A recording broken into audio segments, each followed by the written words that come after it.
മനുഷ്യനൊരു സമൂഹ ജീവിയാണ്. യാത്രക്കിടയിൽ പല മുഖങ്ങളെയും നമ്മൾ കണ്ടെത്താറുണ്ട്, പല തൊഴിൽ ചെയ്യുന്നവരെയും നമ്മൾ കാണാറുമുണ്ട്.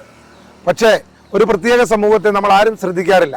മഴയാണെങ്കിലും വെയിലാണെങ്കിലും മഞ്ഞാണെങ്കിലും നമ്മുടെ വീട്ടിലെ മാലിന്യങ്ങൾ ശേഖരിക്കുവാൻ പച്ച ഉടുപ്പിട്ടുകൊണ്ട് നമ്മുടെ വീട്ടിൽ വന്ന് ചാക്കുകെട്ടിൽ നമ്മളുടെ മാലിന്യങ്ങൾ എടുത്തു മാറ്റുന്ന ഹരിതകർമ്മസേനയിലെ ആൾക്കാർ, അവർക്ക് ഗവൺമെന്റ് വേണ്ട പരിഗണന നൽകുന്നുണ്ടോ?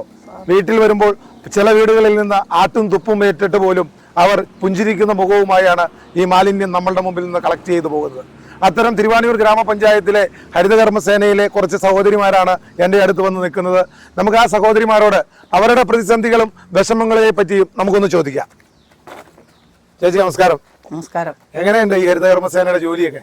ഞങ്ങളുടെ ജോലി എന്ന് പറഞ്ഞാൽ ഏറ്റവും ബുദ്ധിമുട്ടുള്ള ഒരു ജോലിയാണ്. ഞങ്ങൾ വീട് വീടാന്തരം കയറി ഇറങ്ങി ഓരോ വീട്ടിൽ ചെന്ന് പ്ലാസ്റ്റിക് ശേഖരിക്കുക, അത് 2 ചാക്കും ചുമന്ന് ഞങ്ങൾ 2 തോളത്തിട്ട് തൂക്കിയാണ് കൊണ്ടു നടന്ന് ഓരോ വീട്. ഞങ്ങൾക്കൊരു വണ്ടി പോലും ശരിക്കും പറഞ്ഞാൽ ഒരു വണ്ടി എന്ന് പറഞ്ഞാൽ ഒരു ഉന്തുവണ്ടി ഞങ്ങൾക്ക് തന്നായിരുന്നു. പക്ഷെ അത് ഞങ്ങൾക്ക് കൊണ്ടുനടക്കാൻ പറ്റാത്ത ഒരു സാധനം ഞങ്ങൾ അത് തന്നെ കാബൂളിവാല ഇന്നസെന്റ് ചുമന്നുകൊണ്ട് നടക്കുമ്പോഴാണ് ഞങ്ങളിപ്പോൾ ചുമന്നുകൊണ്ട് നടക്കണേ.